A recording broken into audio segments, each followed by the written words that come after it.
तर आज मी गेली होती पुण्यातला सगळ्यात चीझिएस्ट पिझ्झा खायला. ठीक आहे, जेव्हा मी म्हणते ना की चीझिएस्ट, इट इज द चीझिएस्ट. कारण की बघा, हा व्हिडिओ बघा, मला खातासुद्धा येत आहे का? नाही का? कारण की ह्यात चीज एवढा भरून भरून टाकलेला आहे. तुम्हाला जर विश्वास होत नसेल तर हे बघा. आणि पहिली गोष्ट तर ही नोट करायची आहे की असं दुसऱ्यांसारखं नाही खरकटा हात घेऊन म्हणायचं हे घ्या आमचा पिझ्झा, टेस्ट मे बेस्ट, आमचा पिझ्झा बेस्ट.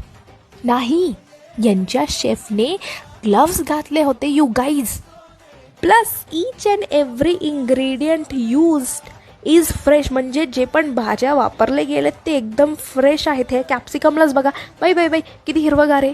हां, आणि जर तुम्हाला वाटत असेल की बाईक खूपच महाग असेल ना, नाही, फक्त आणि फक्त 80 रुपयेपासून स्टार्ट आहे. तर नक्की भेट द्या. कारण की बाई गो काही सुंदर पिझ्झा होता. तर मी गेले होते खराडी IT पार्क जवळच्या मेन ब्रांचमध्ये, पण त्यांचे 32 ब्रांचेस आहेत ऑल ओव्हर पुणे.